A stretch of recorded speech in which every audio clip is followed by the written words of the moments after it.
Hello students, welcome to the session. So ఈరోజు మనం ఈ సెషన్లో శాతవాహన డైనాసిటీకి సంబంధించిన టెస్ట్ ఎక్స్ప్లెనేషన్ చూద్దాం. Question number 1. Roman coins have been discovered in various parts of Andhra Pradesh belonging to the period of which of the following dynasties?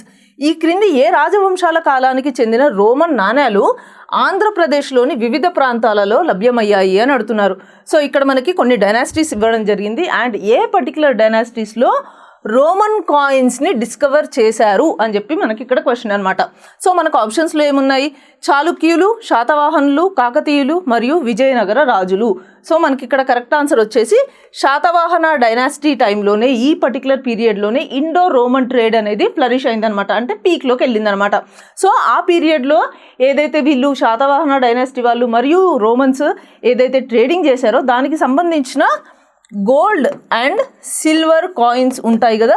So ఈ gold and silver coins మెయిన్గా కృష్ణా మరియు Godavari river valleys దగ్గర దొరకడం and at the same time Nellore మరియు ఖమ్మంలో కూడా ఈ gold coins లభ్యం అవ్వడం జరిగిందనమాట.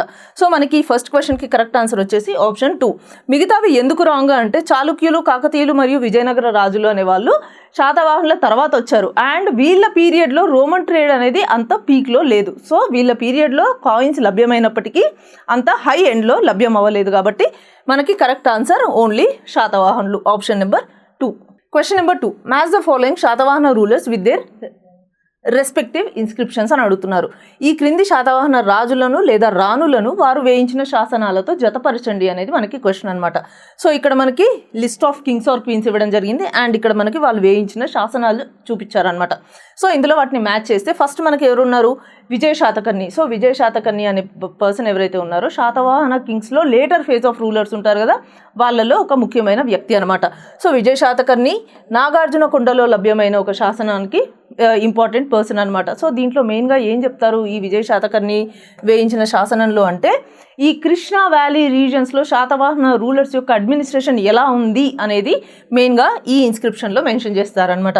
నెక్స్ట్ క్వీన్ నాగానిక, దేవి నాగానిక అంటారు. సో దేవి నాగానిక నానేఘట్ ఇన్స్క్రిప్షన్ని వేయించడం జరిగిందనమాట. సో దేవి నాగానిక వేయించిన నానేఘట్ ఇన్స్క్రిప్షన్ ఏదైతే ఉందో దాంట్లో మెయిన్గా ఏం మెన్షన్ చేస్తారు అని అంటే ఈవిడ శాతకర్ణి 1 యొక్క వైఫ్. సో శాతకర్ణి 1 యొక్క మిలిటరీ అచీవ్మెంట్స్ ఏవైతే ఉన్నాయో వాటి గురించి దేవి నాగానిక ఈ నానేఘట్ ఇన్స్క్రిప్షన్లో మెన్షన్ చేస్తారు. అండ్ అది మాత్రమే కాకుండా ఈ రాజులు పెద్ద పెద్ద వాళ్ళు ఎవరైతే రాయల్స్ ఉంటారో వాళ్ళందరూ ఏవైతే రిచువల్ సాక్రిఫైజెస్, వేదిక్ సాక్రిఫైజెస్ చేశారో లైక్ రాజసూయ యాగ, అశ్వమేధ యాగ ఇవన్నీ ఉంటాయి కదా, వాటి గురించి కూడా దీంట్లో ఆవిడ మెన్షన్ చేయడం జరుగుతుందన్నమాట. నెక్స్ట్ పులోమావి 3, 3వ పులోమావి. సో తను వేయించిన ఇన్స్క్రిప్షన్, తనకి రిలేట్ అయ్యి ఉన్న ఇన్స్క్రిప్షన్ ఏది అంటే మ్యాకధోని ఇన్స్క్రిప్షన్. సో ఈ మ్యాకధోని ఇన్స్క్రిప్షన్ మెయిన్గా ఈ 3వ పులోమావి ఎవరైతే ఉన్నారో ఆయన కూడా లేటర్ శాతవాహనస్ ఎవరైతే ఉన్నారో వాళ్ళలో ఒక major and most important king అనమాట. సో ఆయన శాతవాహనుల అడ్మినిస్ట్రేషన్ గురించి చెప్పడం జరుగుతుంది.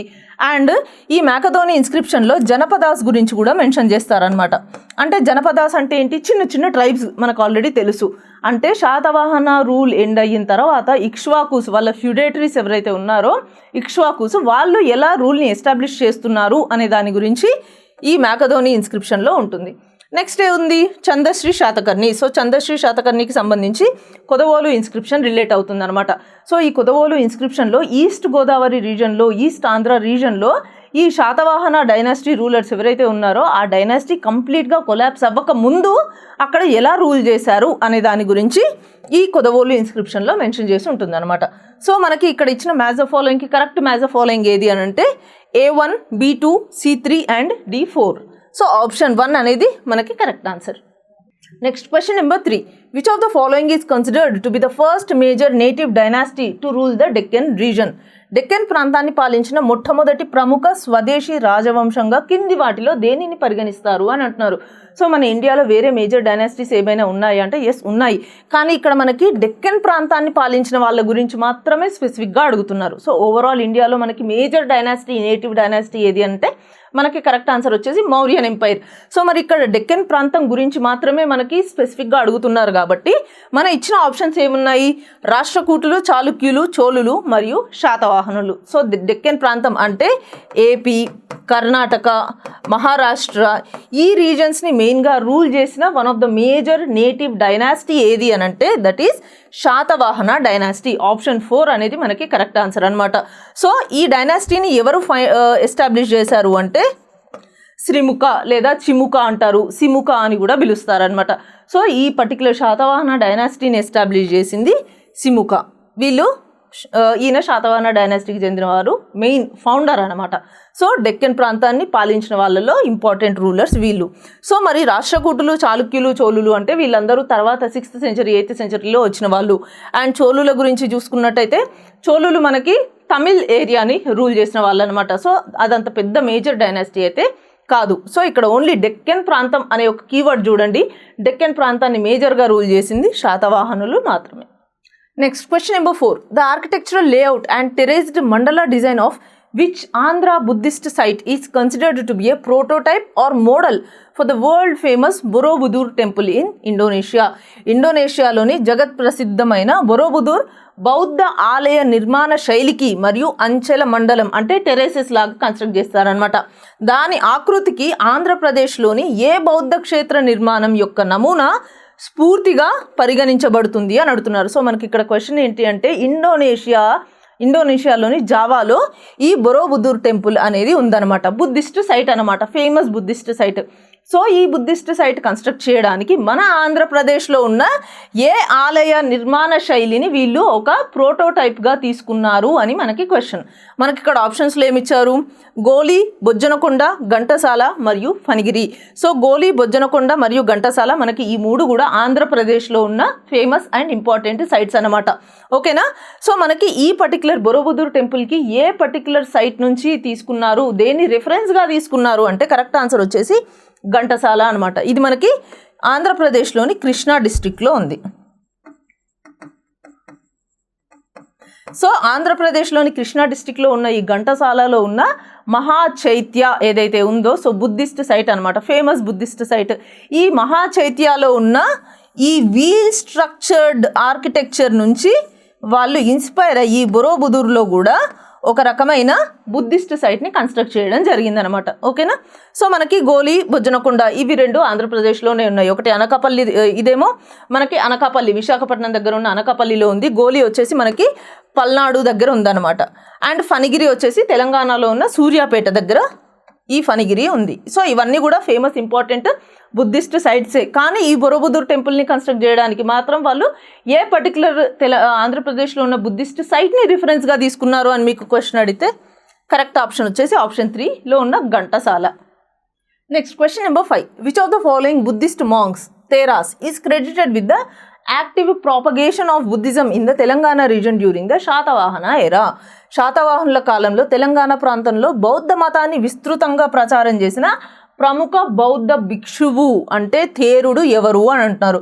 సో బౌద్ధ భిక్షువులలో మేల్ని అయితే థేరా అని చెప్పి పిలుస్తారు, ఫీమేల్ని అయితే థేరి అని చెప్పి పిలుస్తారు అనమాట. సో శాతవాహనుల కాలంలో తెలంగాణలో ఈ బుద్ధిజంని ఎవరు ఎక్కువగా స్ప్రెడ్ చేశారు, ప్రాపగేట్ చేశారు అని చెప్పి అడుగుతున్నారు అనమాట క్వశ్చన్. మనకి ఇక్కడ ఆప్షన్స్ ఏమి ఇచ్చారు? చంద్రముఖనాథుడు, ఆర్యనాథుడు, ధర్మనంది మరియు ధర్మకీర్తి. సో ఇక్కడ మనం డైరెక్ట్గా 2 ఆప్షన్స్ని ఎలిమినేట్ చేయొచ్చు. ఆ 2 ఏవి అంటే చంద్రముఖనాథుడు మరియు ఆర్యనాథుడు. వీళ్ళకి బుద్ధిజంకి సంబంధించి ఎలాంటి రికార్డ్స్ కూడా మన దగ్గర లేవు. కానీ మిగతా 2 ఆప్షన్స్లో ఏమున్నాయి? ధర్మనంది, ధర్మకీర్తి. ఈ రెండిట్లలో కన్ఫ్యూజ్ అయ్యే ఛాన్సెస్ ఉన్నాయి. ఎందుకంటే వీళ్ళిద్దరు కూడా ఫేమస్ బుద్ధిస్ట్ మాంక్స్ అనమాట. అండ్ ఒకతను బుద్ధిస్ట్ మాంక్, ఇంకొకతను ఫేమస్ బుద్ధిస్ట్ ఫిలాసఫర్ అనమాట. వీళ్ళిద్దరిలో ఎవరు బుద్ధిజంని తెలంగాణలో, అది కూడా శాతవాహన రాజుల కాలంలో స్ప్రెడ్ చేశారు అని అంటే కరెక్ట్ ఆన్సర్ వచ్చేసి మనకి ధర్మనంది అనమాట. సో మనకి ఎర్లియర్ అండ్ రికార్డ్స్లో చూసుకున్నట్టయితే ధర్మనంది ఎవరైతే ఉన్నారో ఆయన ఒక ఫేమస్ బుద్ధిస్ట్ మాంక్ అనమాట. ఆయన తెలంగాణలో ఉన్న చాలా ప్లేసెస్లో విహారాస్ని కన్స్ట్రక్ట్ చేయించడం జరిగింది. And at the same time తెలంగాణలో ఉన్న ఇంపార్టెంట్ ట్రేడ్ రూట్స్ ఉంటాయి కదా, అప్పట్లో ఏన్షియంట్ తెలంగాణలో మెయిన్గా మనకి కోటిలింగాల ఉంది, పెద్దబంకూరు ఉంది, ధూళికట్ట ఉంది. ఈ ఏరియాస్ అన్నిట్లలో కూడా ఆయన బుద్ధిజంని వ్యాప్తి చేసేందుకు చాలా కృషి చేయడం జరిగిందనమాట. సో శాతవాహనుల కాలంలో బుద్ధిజంని ఎవరు ప్రాపగేట్ చేశారు, ఎవరు స్ప్రెడ్ చేశారు అంటే మనకి ఆప్షన్ 3లో ఉన్న ధర్మనంది కరెక్ట్ అనమాట. సో ఈ ధర్మకీర్తి కూడా మళ్ళీ బుద్ధిజంకి చెందిన వారే. ఈయన ఒక బుద్ధిజంకి సంబంధించిన ఫిలాసఫర్ అనమాట. ఈయన మెయిన్గా నలంద యూనివర్సిటీలో టీచ్ చేయడం జరిగింది. కానీ ఈయన శాతవాహనుల కాలంలో లేరు. శాతవాహన పీరియడ్ కంప్లీట్గా డిక్లైన్ అయిన చాలా ఏళ్ళ తర్వాత nearly 6th to 7th century మధ్యలో ఈయన నలంద యూనివర్సిటీలో టీచ్ చేయడం జరిగింది.